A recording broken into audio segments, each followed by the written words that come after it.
beer 6 from Good Word, technically the Duluth Town Square. We're with Matt Pyecha from Dancing Gnome, and you are out of the Keystone State. We are. Yeah. So, and I had an interview with a gentleman from Coast Talk up in New Jersey. So, last year at the West Coast Festival. So, what's it like for you being a Northeast brewery coming down here to the South, to the Deep South? Oh, it's for great. A festival? I mean, this couldn't be better weather here. It's like 30 degrees in Pittsburgh right now. So, escape. Yes, escape. 66 degrees and sunny, not a cloud in the sky. I'll take it. Yeah. So, all right. So now I do want to ask about what you brought, because as you can see in my glass, it's a little dark. And I subscribe to every season and stout season. okay. So as everyone's bringing pilsners and American lagers and Mexican lagers and all these things, why did you decide to bring a stout? Yeah, that's a good question. Well, I mean, honestly, we in the past we brought pilsners and all of that, and we had brought this stout before and some other malter beers, and I think people are just really excited to change it up a little. Everyone loves a good pilsner, but something that is darker and drinkable at the same time is just kind of a palate refresher in a sea of pilsners. And I will say, this is still dry and light like a nitro typically is, but this has got a lot more sweeter chocolatey notes than a nitro stout usually does. So what's your strategic decisions as far as brewing a stout that is a nitro stout that's supposed to be light and crushable versus something maybe you want to blow out and make some big decadent nitro beer? Yeah. So we're really just trying to ride that line of having as much flavor as possible packed into a package that is crushable. And so in the name of the style, it finishes dry.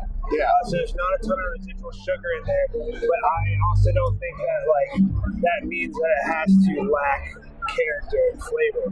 So we as far as the grain goes, we have a base of Golden Promise, which is a very expressive base, English base malt, and then from there, it's a pretty simple recipe. It's just roasted barley, which is where you're getting most of that, chocolate, a little bit of caramel, a little bit of, I'm going to say ashy, which sounds bad, but I think in just the right amount, it can lead into that drying effect. That's an interesting gateway, because ashy, you think smoky, you think raspberry, you think smoked lager. Obviously, these are not that. So how much is that like a leeway thing? Like, how much can I get away with before I'm making a raspberry? Yeah. That's a good question. I mean, honestly, I think this would, if we went full raspberry on this, it could be very good. I haven't tried it, but you might have, got the gears turning? Yeah, you got something on my head right now. So rent free. Where's the flavor? You said you were talking about flavor a bit. So where's the flavor come from? Is it more the adjuncts you put in a stout?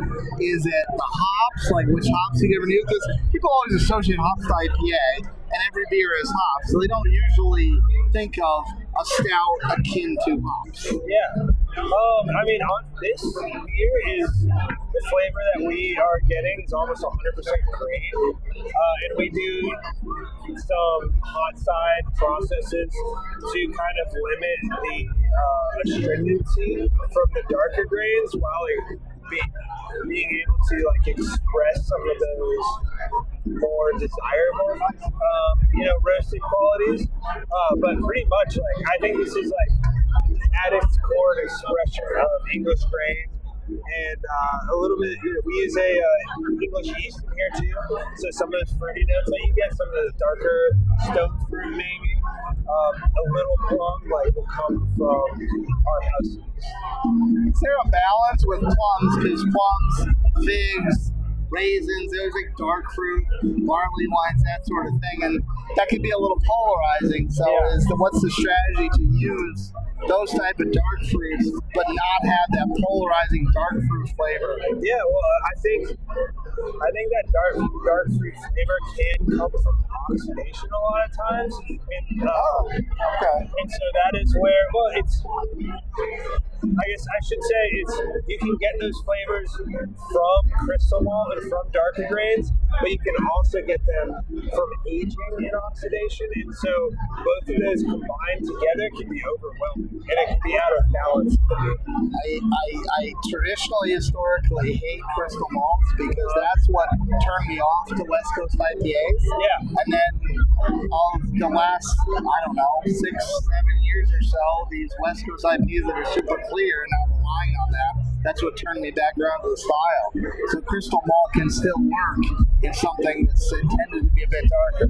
Yes, I think so. It's just, you just have to be intentional about it, in my opinion. Yeah. You know, don't overload it. It was, for a while there, it was, everyone would say the crystal malt balances the bitterness. And I don't, now we know more, and I know it more bitter. It does. Yeah. And you don't have to have sweet to balance bitter. You can have something that's dry, and I think it can be even more drinkable lacking crystal malt. In the West Coast IPA realm, if you mix the crystal malt, make it more bitter. But I'm going off on a bit of a tangent there. No, that's all right.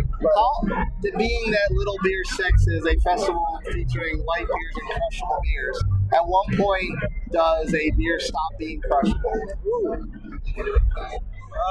This might be like a generic response, but I think when it's out of balance, I think. That's a very technical response, I would think. Yeah.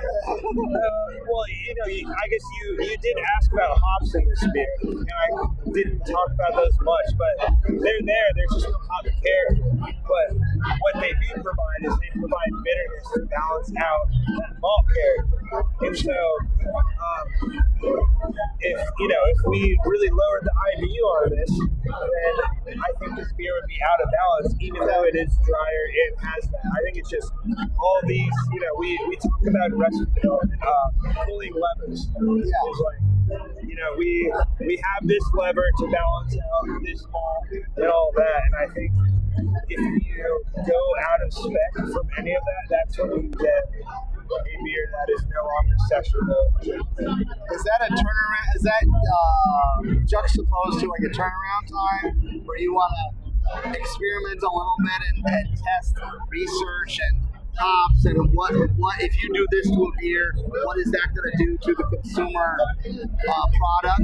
Is that a balancing act with, not saying you specifically, but just brewing in general, ownership, and we got to get beer out to the consumer and so the public can buy? Well, what's kind of the balancing act to that? Yeah, it always can be a bit of a balancing act. I mean, the nature of brewing is that you create something and then you really don't see the finished product until, for us, for ales, it's 3 weeks later. Yeah. For lagers, it's 8 to 12 weeks. Yeah. And so you're kind of always trying to work ahead. And what, thankfully, I'm, as far as dancing now, like the ownership is always quality first. It's never we need to get this out right now.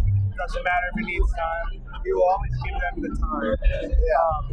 But as far as moving forward and creating a better beer, we really just try and tweak one variable at a time, and be intentional about it. And we're always working to make better beer and learn from these slight experiments.